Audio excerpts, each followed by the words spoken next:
Hi everyone, my name is Megan McGettigan and I chose to do my older adult presentation on Erikson's sixth stage of development. Erikson's theory is about the human psychosocial development of our personalities from infancy to adulthood, with an emphasis on our social environments. I chose Erikson's sixth stage of intimacy versus isolation. This developmental phase takes place during young adulthood. Young adulthood is ages 18 to 40. During this stage, individuals are searching for intimacy and closeness in their relationships. If they are unable to establish intimacy, they are at risk for isolation as they move into adulthood.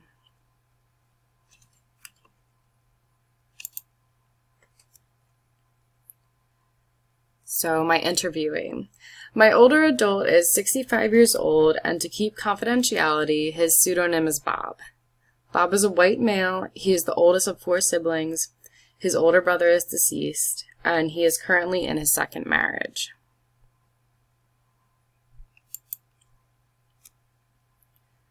Some life experiences that Bob had during this stage of intimacy versus isolation include work experience in nuclear power, his father suffering from severe bipolar, his first girlfriend.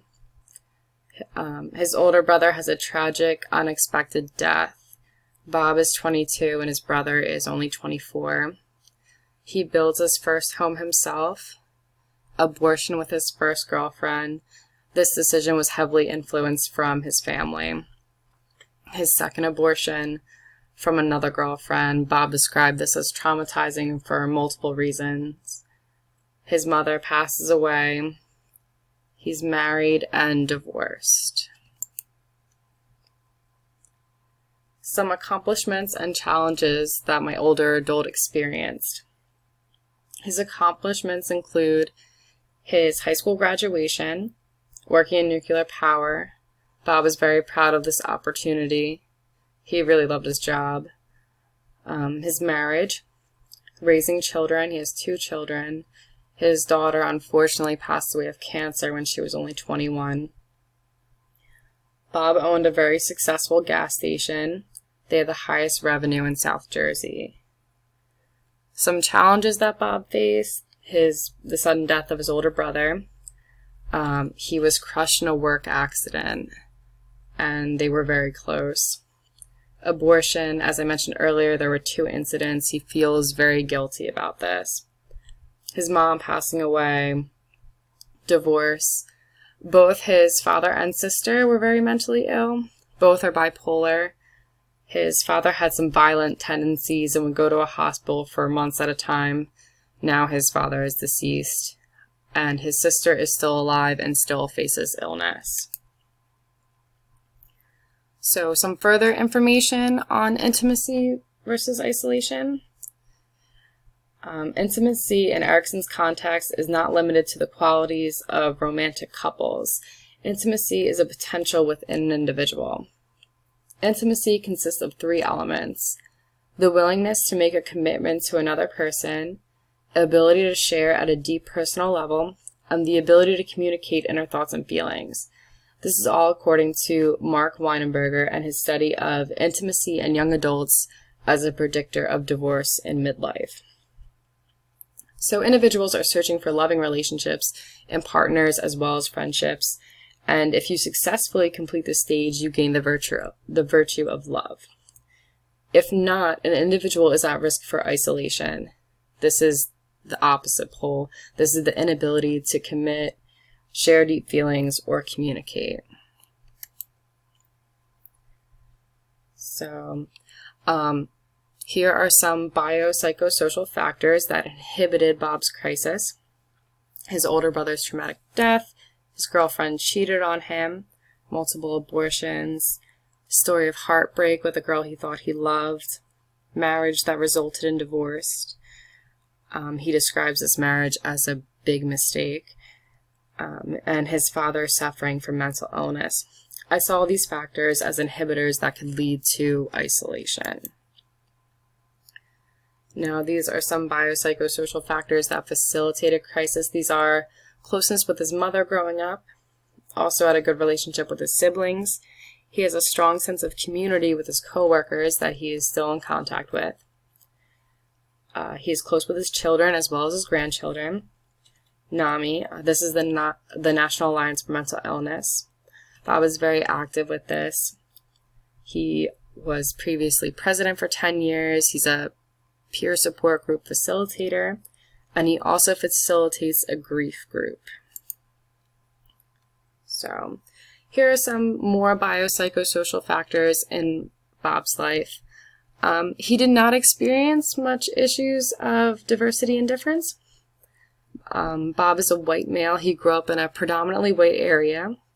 He is from a working middle-class background. His family has Christian faith. And working in nuclear power is considered a government job. You need to pass background checks. You need good references.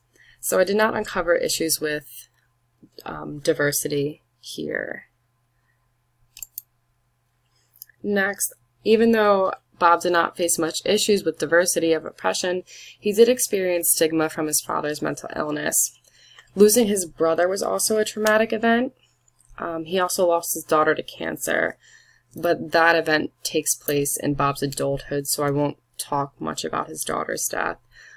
But Bob grew up with a mentally ill parent, and his father at times would add adversity to their home. His father would get violent. He was violent to his mother. One incident that Bob describes is him waiting in his room for his father to come, and he's waiting with a shotgun.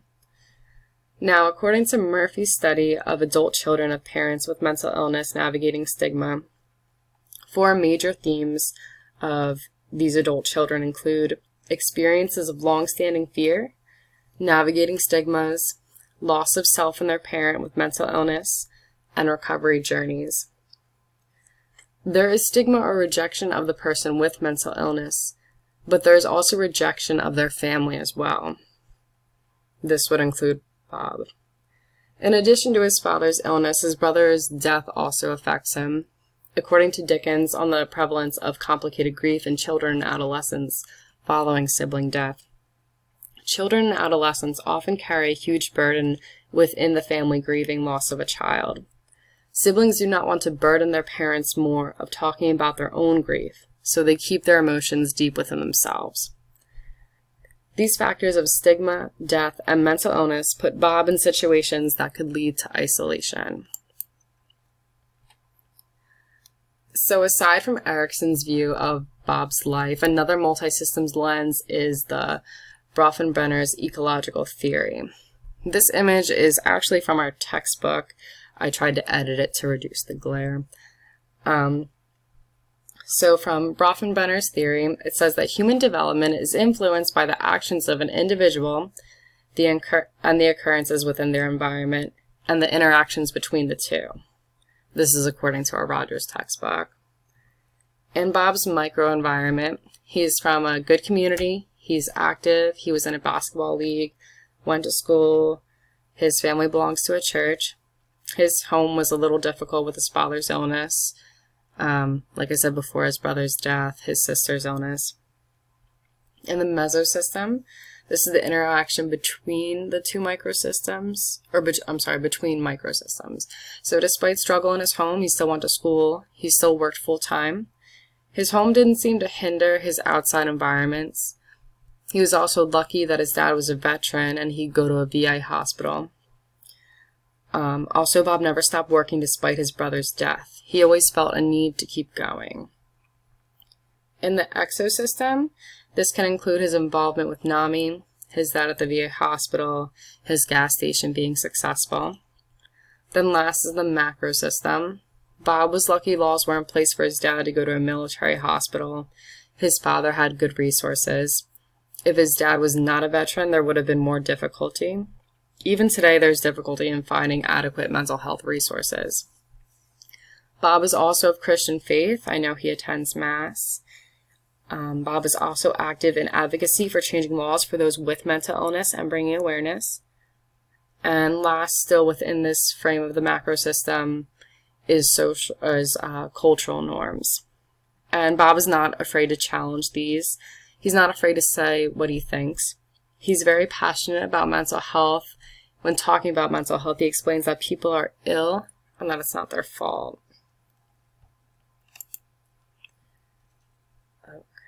I want to add that another way to view Bob's stage of intimacy versus isolation is through the humanistic perspective. This theory is that people have control over their lives and their happiness, although society may be a deciding factor in what we think our happiness should look like. So one approach to the humanistic theory is with person-centered therapy founded by Carl Rogers. This is based off a person's self-concept and their relation of their self-concept with their experiences. A quote from Cooper: "Human beings are integrated, means-seeking agencies, consistently striving to maintain and enhance their being. So our well-being is when there is correspondence between our self-concept and our experiences, and this has us act in self-actualization. If we are not in correspondence, we are in maladjustment. This means we are denying or distorting our experiences." I would perceive Bob in correspondence with his experiences. He seems to have accepted his brother's death and father's illness because he is working in advocacy and sharing his story and experiences. And I know this is partially my bias because I know Bob and I see him as a very strong emotional person. Last, I will talk about the limitation of Erikson's model. From talking about Bob's life, it's difficult to measure how successful he is in the stage of intimacy versus isolation. He was divorced, but he is currently married. He has friendships, he has support groups. Another limitation is that this model is from the 50s, and there has been much change in our society since then. Erikson's model is also abstract, and there's no clear way to measure it. It's difficult to see where individuals are in their stages. This stage is from 18 to 40. This is a very large range, especially for this stage. This model is based off social influences, and society is always changing, and this may not account for all cultures and all minorities as well. People with disabilities may not have the same stages of development. This is for physical and mental disabilities as well. And last, how we define autonomy. From a feminist perspective, from other cultures, Erikson's model has a gray area, despite the fact that social workers actively use this theory today. And these are my references. Thank you all for your time.